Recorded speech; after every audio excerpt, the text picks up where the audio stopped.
అదే విధంగా డాక్టర్ ఎవరికైతే షుగర్ ఉందో వాళ్ళు పదే పదే వాష్‌రూమ్‌కి వెళ్తా ఉంటారు. ఎక్కువగా ఇబ్బంది పడతా ఉంటారు. ఇలా దీనివల్ల అంటే ఎంతవరకు వాళ్ళకి ప్రమాదం ఉంటుందంటారు? అంటే కొద్దిగా ప్రమాదం అని కాదు. అది లక్షణం. ఓకే. డయాబెటిస్ యొక్క లక్షణం. ఇప్పుడు డయాబెటిస్ ఉన్న వాళ్ళకి మూత్రం మాటి మాటికి వస్తుంటుంది. ఎందుకంటే గ్లూకోజ్ లెవెల్స్ బ్లడ్‌లో ఎక్కువ ఉన్నాయనుకోండి, అవి యూరిన్ ద్వారా వెళ్ళడానికి ట్రై చేస్తాయి. హ్మ్. పంపేయడానికి ట్రై చేస్తుంది బాడీ. హుహు. సో, యూరిన్ ద్వారా గ్లూకోజ్ వెళ్ళిపోతుంటే దాంతో పాటు నీళ్ళు కూడా వెళ్ళిపోతాయి. సో, నీళ్ళ శాతం అనేది మొత్తం యూరిన్ ద్వారా వెళ్ళిపోతుంటుంది. సో, యూరిన్ ఎక్కువ వస్తుంటుంది, దాహం ఎక్కువ వేస్తుంటుంది. యూరిన్ ఎక్కువ వస్తుంటుంది, దాహం ఎక్కువ వేస్తుంటుంది. ఇది సైకిల్ లాగా తిరుగుతుంటుందన్నట్టు. సో, దానివల్ల యూరిన్ ఎక్కువ వెళ్తుంటారు. ప్లస్ ఆకలి వేస్తుంటుంది. తిన్నా గానీ వెంటనే ఆకలి వేస్తుంటుంది. షుగర్ ఉన్న వాళ్ళకి ఇది లక్షణం. ఓకే. ఎందుకంటే మన బాడీలో షుగర్ ఎక్కువ ఉంటుంది. కానీ అది బాడీకి యూజ్ అవ్వదు. ఓకే. ఓకే. సో, హుహు. బాడీ ఎలా సిగ్నల్ ఇస్తుందంటే నాకింకా ఆకలి వేస్తుంది. హ్మ్. నేను తినలేదు అని సిగ్నల్ ఇస్తుంది. హ్మ్. సో, అప్పుడు ఆకలి తిన్నా మన బాడీలో షుగర్ సరిపడే కంటగా కూడా ఎక్కువగా ఉన్నా గానీ హ్మ్. మనం తిన్నట్టు చూపిస్తుంది బాడీ. యూజ్‌లెస్ అయిపోతుంది. యూజ్‌లెస్ అయిపోతుంది. హ్మ్. బాడీకి పట్టట్లేదు షుగర్. హ్మ్. బ్లడ్‌లో ఉంటుంది. కానీ కండరాలకి మనం పనిచేసే పనిలో దాన్ని ఉపయోగించుకోలేకపోతున్నాం. Insulin okay. లేకపోవడం వల్ల. హ్మ్. ఇన్సులిన్ తక్కువ ఉండడం వల్ల, లేకపోతే ఇన్సులిన్ రెసిస్టెన్స్ ఉండడం వల్ల. హ్మ్.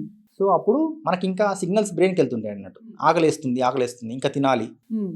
సో, అది మనకు తెలియలేని పరిస్థితి. ఇలా ఆకలి బాగా వేయడము, యూరిన్ బాగా ఎళ్ళడము, ఇలాంటియన్నీ కూడా సింప్టమ్స్. ఈ లక్షణాల వల్ల చాలా ఇబ్బందయితే పడతా ఉంటారు. అవునండి. హ్మ్. హ్మ్. అంటే ఇంకా వింటర్‌లో ఎక్కువగా ఇబ్బంది పడతా ఉంటారు. అది అవును. నిజమేనా డాక్టర్? అవును. ఎందుకంటే హ్మ్. మన సహజంగానే అందరం నార్మల్ పర్సన్స్ కూడా వింటర్‌లో యూరిన్ ఎక్కువ ఎళ్తుంటాం. యెస్. హ్మ్. సో, డయాబెటిస్ ఉన్న వాళ్ళలో ఇంకా ఎక్కువ వస్తుంటుంది. హ్మ్. సో, దాహం ఎక్కువ వేస్తుంటుంది. హ్మ్.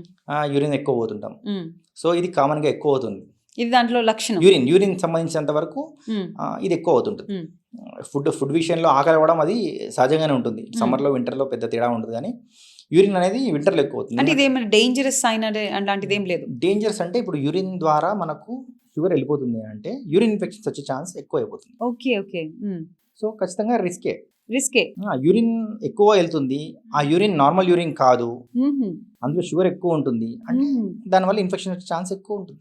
ఓకే. ఇప్పుడు లేడీస్‌లో కూడా ఎస్పెషల్లీ మనం హ్మ్. చూస్తే సింప్టమ్స్ తేడా ఎక్కడ ఉంటుంది? హ్మ్. మగవాళ్ళలో, ఆడవాళ్ళలో తేడా ఏముంటాయి డయాబెటిస్ సింప్టమ్స్ అంటే హ్మ్.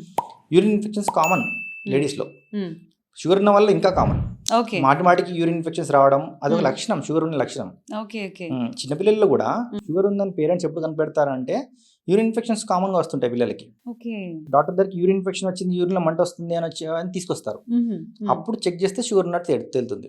అప్పటి వరకు తెలియదు చాలా మందికి. సో, యూరిన్ ఇన్ఫెక్షన్స్ అనేటివి పెరుగుతా ఉంటాయి దీనివల్ల. యూరిన్ ఇన్ఫెక్షన్స్ మాటికి రావడం, రికరెంట్ యూరిన్ ఇన్ఫెక్షన్స్ అలా. అది ఒక లక్షణం డయాబెటిస్‌కి. Okay doctor.